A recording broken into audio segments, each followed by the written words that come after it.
Ask for approval of the minutes from November 26th. Move approval. Second? Any discussion? All in favor? Aye. Aye. First Selectmen's comments, I'll reserve for later on doing because we did get Peter Vincent's name up on the Don Rankin flag. Mission accomplished. Citizens' comments. Hearing none, we'll move on. New business, number 5, discuss and take action to approve a proclamation honoring Claire Chang. So I think this is Claire. Bruce, you want to read it? Sure. Okay. Whereas Claire Chang is a senior at Daniel Hand High School who has enriched her community through her academic excellence and civic involvement, and whereas Claire Chang currently studies piano, Miyoko Loto, violin, and Grace Shim at the Manhattan School of Music, pre-college division, has performed at numerous venues including Carnegie Hall's Weil and Zankel recital halls, and most recently at the historic Riverside Church in New York City, and will be bringing her talents to a benefit for the E.C. Scranton Memorial Library Friends. And whereas Claire Chang, along with her sister Amy, has co-founded Sorel Allegre, a violin-piano duo which uses classical music to bring communities together. To date, they have raised over $2,500 for the Madison Food Pantry. They also share their love of music with the residents of Watrous Nursing Home on Sunday afternoons. And whereas Claire Chang is an active member of the Daniel Hand High School community through her leadership of the book club, tutoring club, Spanish club, is the captain of both junior varsity and varsity math teams, and is co-leader of Violence to Voices, a local gun control group. And whereas Ms. Chang is the recipient of the Princeton University Alumni Book Award, Gettysburg College Book Award for Distinguished Study in American History, and a member of the National Honor Society. Most recently, Claire received the 2018 Connecticut Association of Public School Superintendents Award for Leadership Service, academic prowess, and service to others in the community. Now, therefore, we, the Board of Selectmen, hereby unanimously acknowledge the achievements of Claire Chang, done this 10th day of December 2018 in the town of Madison, Connecticut. Bravo!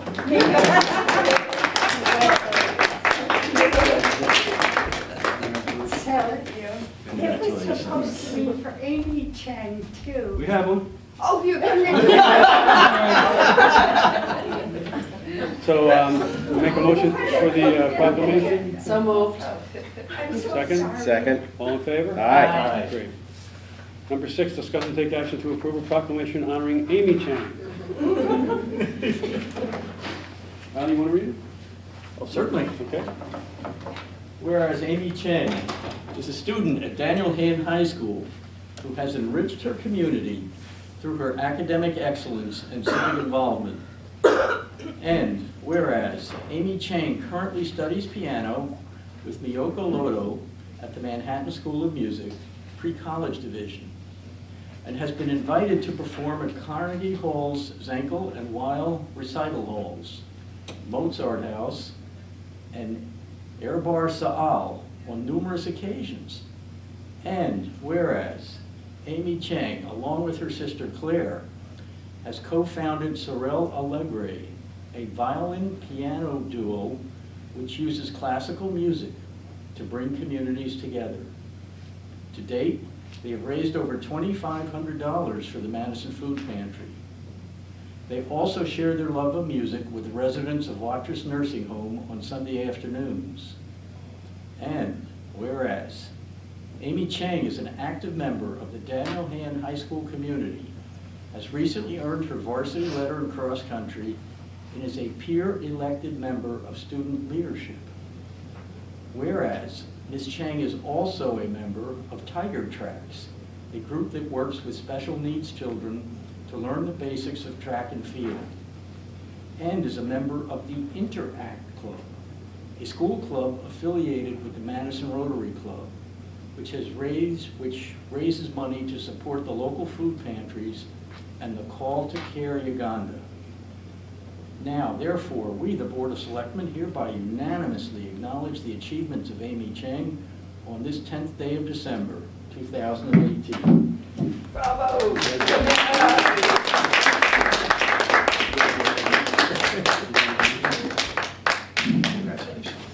Why don't we go around front and we can get a picture?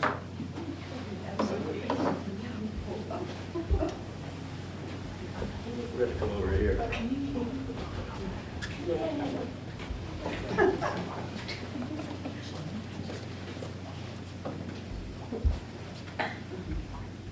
Closer together. Closer together. Come on now. Okay. Yay. Oh, good. Oh, Perfect. Thank you. Thank you. Thank you.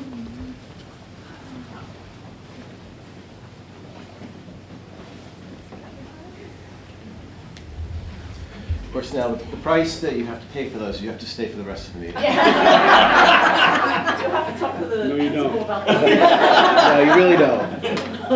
Thank you very much. Thank you. Number 7, discuss and take action to approve a lease purchase agreement with Government Capital Corporation for the purchase of musical instruments for Madison Public Schools. So moved. Second. Discussion? How come this goes So it's probably worth noting, and I just clarified this with Lauren, the school's bylaws require that multi-year agreements are done by the town. So this is an expense of the school budget, but because they're committing across several cycles, they need the Board of Selectmen to approve it. So this is money in the budget, and this is just the standard protocol. We just don't exercise it very frequently. The last time we did it was for cleaning equipment, I believe, right? Okay. Robots. For the robots, for Billy's robots. Okay, so we have a motion and a second. All in favor? Steve, Aye. just a second.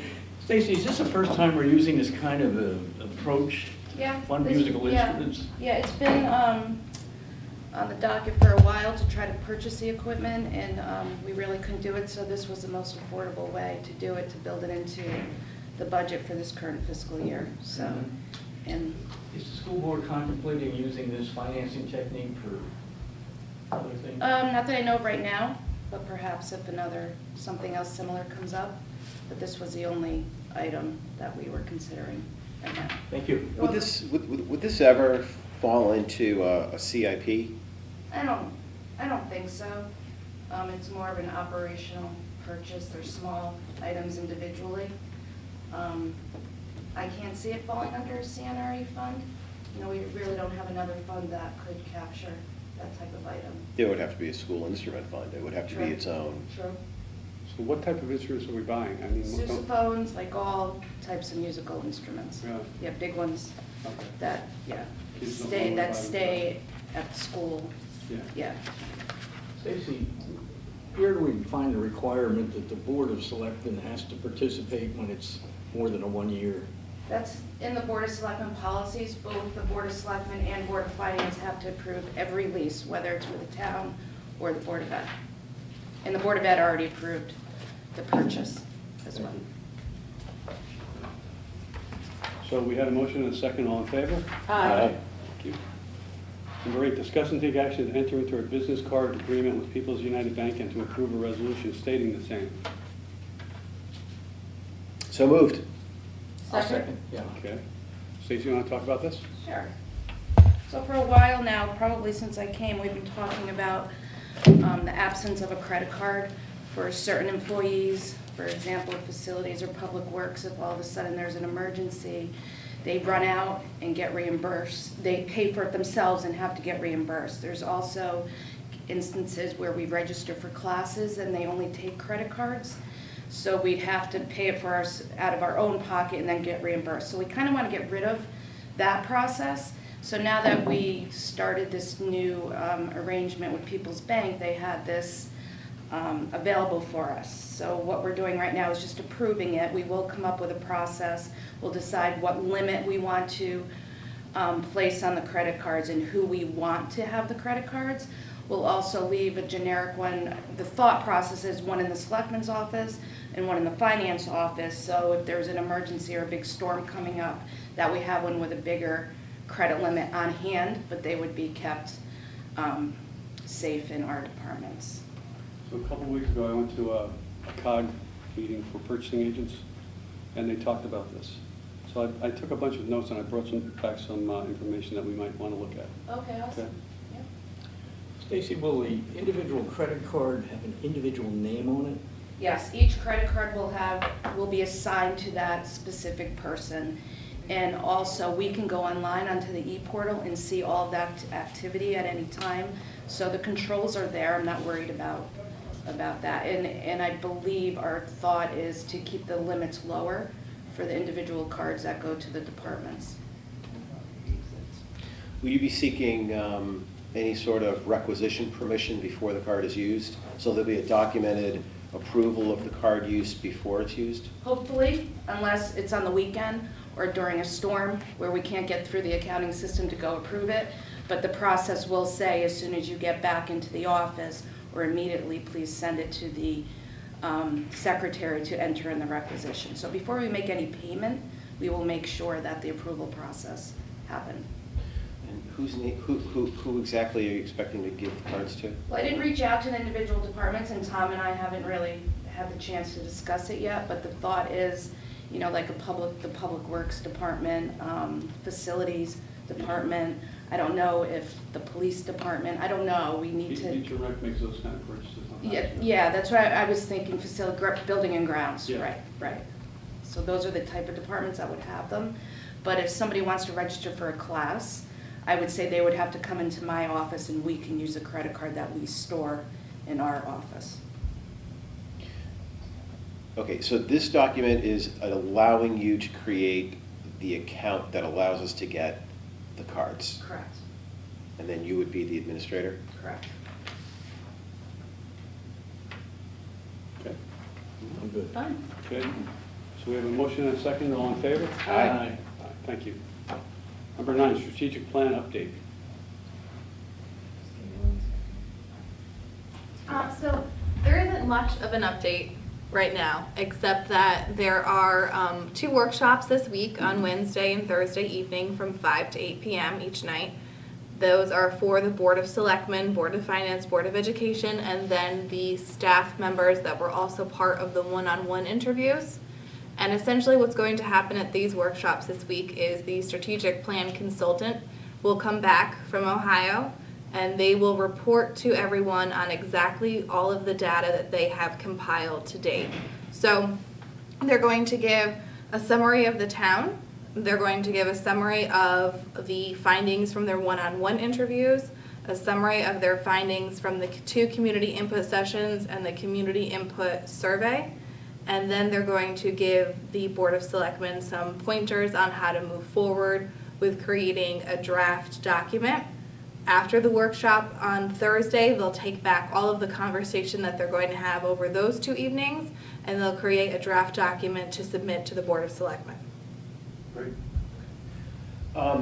Laura, in light of the recent article where we had one of our elected officials really disparaging the process, I got to put you on the spot. Can you just tick off the different outreach methods that we use to let the public know about the sessions? Sure.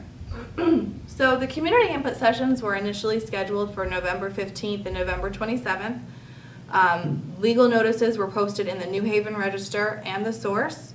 They were put on the website. They were sent out through the subscriber list on the website. They were published on the First Selectmen's Facebook page, and they were published on the Town of Madison's Facebook page. As well, I think some of the other departments that have Facebook pages shared my post too. So like Beach and Rec, I think, shared the post, and possibly the Health Department. They tend to share the things I put up too for public notice.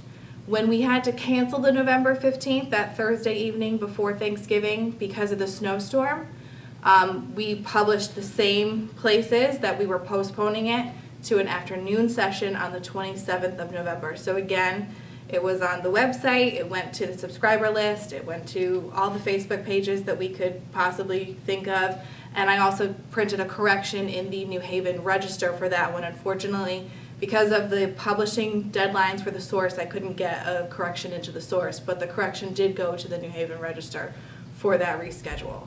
And the reason it was done 2 on the same day was because they were going to be in town. Well, exactly. We decided to do 2 on the same day with the consultant because they felt that it would make the best use of their time so that they wouldn't have to come out a 3rd time for that, because the consultant had already come out from Ohio when we had decided to postpone the 15th. They were already here. They actually were just sitting in the airport overnight waiting to go back to Ohio. So to avoid another travel for them, since they were already traveling again this week, and kind of to avoid putting the process off another 1 to 2 weeks, they said that they have had success in other towns in holding 2 workshops on one day, one in the afternoon and one in the evening. So I think we can all agree that the turnout was not as high as we'd hoped for, and that was a disappointment. But I feel comfortable that we've availed ourselves of all of the methods that we have to notify the public. The snowstorms, there's not much we can do about the weather. I also think it is worth repeating that this is very early in the process. Yes, and there will be that, many more times for the public to participate. Right, in the process. and what we're really trying to do at this stage in the process is take ideas and transform a blank page into something that people can then discuss and react to. So while we're not getting a lot of public input right now, as we begin to publish our working drafts, I'm sure that we will awaken different perspectives and different viewpoints as people begin to realize that maybe their perspective is missed or is not being discussed. So while this doesn't feel like a very robust process right now, it is and will become even more robust. So I would ask, everyone in the community, please come out when we invite you to come out. Of course, we always want that, but also to have faith that as a process, this is moving along right where it should be, and we will be having lots of very good and maybe even heated discussions about where we want to go as a community, and I have personal faith that we will arrive at a plan that we can all feel comfortable in describing as what Madison's future is going to be. So again, I'm a little disappointed that we've got elected officials appearing to be disparaging the process, especially this early on. And my response to that is please keep the faith, be involved, and we will be doing much more of this in the coming months. Thanks. Laura, will we be receiving anything to review prior to Wednesday evening? I believe I should have a packet this afternoon to distribute to everyone. I actually, as soon as we leave this meeting, I have a conference call with the consultant to just go over exactly what will be presented to you all on Wednesday evening. And I should have a packet of information to email to you today that'll allow you a little bit of time to review it before you get there. That's good. Laura, will there be an agenda or a series of questions which we should be prepared to? That'll be part of your packet. Yes, they do have a structure of what they feel you should discuss on Wednesday and what they feel you should discuss on Thursday. It won't just be like come in and you get to direct the conversation. The consultant will be directing the conversation, and they have very specific things that they need to address on each evening. So it's important that everyone attends both workshops. If you've been invited to the workshops, they will not be the same. They will be different on Wednesday and Thursday night. And the consultants will be leading and facilitating the workshop. Yep. And this is for town officials, employees, is it? Yes, it's sort for of- that initial group of 32 stakeholders that were given the one-on-one interviews. Okay. It's so that you all understand exactly the data that they've collected, and then we all can work towards public hearings once there is a draft of the document. Thank you. And thanks for picking up the ball and running with it, as our project manager. Number 10, discuss and take action to approve the following resolution. Just before I read it, I want to make it clear, this is for the Concord Meadows grant that we've applied for on their behalf. So whereas federal money... Is this year 3 of this? So this actually is to approve accepting the grant that we were awarded last year. So starting next month, you will have a whole list of things to start approving for renewal in order to apply for the following year. So year 1, we tried to apply. We didn't qualify according to a lot of measures that the HUD wanted, I guess. Yeah. And so we took a year to get our feet on the ground, do everything that needed to be done to qualify, and then when we applied the second time, we got the grant. And so there's going to be another grant as follow-up to this. Yes, so this $800,000 will pay for a certain portion of the repairs, and then there will be more to do. So we will be meeting within the next couple of weeks with the consultant that we have for this grant to start the ball rolling on applying for the next year's grant. And is it just a two-part thing? I mean, is it just 2 grants that they're looking for, or is this going to be... As of right now, I only know of the second year. Okay. Whether or not they come back to us in a year from now and say, well, since we've received it for 2 years, there's more to do. Right. They haven't said that yet. Okay. So I'm not sure. Yeah, I haven't gotten that feel that there's a third one, but... I haven't either, but I don't want to rule it out. Okay, so anyway, the resolution reads, whereas federal monies are available under the Connecticut Small Cities Community Development Block Grant Program administered by the State of Connecticut Department of Housing pursuant to Public Law 93-383 as amended, and whereas pursuant to Chapter 127C and Part 4 of Chapter 130 of the Connecticut General Statutes, the Commissioner of Housing is authorized to disperse such federal monies to local municipalities. And whereas it is desirable and in the public interest that the town of Madison make application to the state for $800,000 in order to undertake a small cities community development program, excuse me, and to execute an assistance agreement, therefore, should one be offered. Now, therefore, be it resolved by the Board of Selectmen that, 1, that it is cognizant of the conditions and prerequisites for state assistance imposed by Part 6 of Chapter 130 of the Connecticut General Statutes. Did I say Part 4 before? Yeah. Part 6, sorry about that. And number 2, that the filing of an application by the town of Madison in an amount not to exceed $800,000 is hereby approved, and that the first selectman of Madison is hereby authorized and directed to file such application with the Commissioner of the Department of Housing to provide such additional information, to execute such other documents as may be required by the Commissioner, to execute an assistance agreement with the State of Connecticut for state financial assistance if such an agreement is offered, to execute any amendments, rescissions, and revisions thereto, and to act as the authorized representative of the town of Madison. That's the resolution. So moved. Second. Any discussion? All in favor? Aye. Thank you. Number 11, discuss and take action to approve reappointments from the Republican Town Committee for terms to expire January 1st, 2023.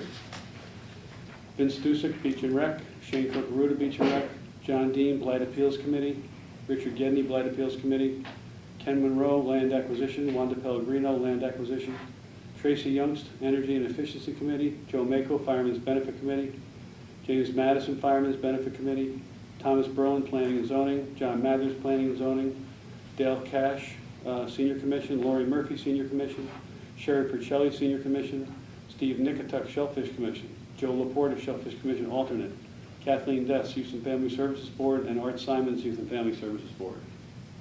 So moved. Second. Any discussion? All in favor? Aye. Number 12, discuss and take action to approve reappointments from the Democrat Town Committee for terms to expire January 1st, 2023, pending final approval from the DTC.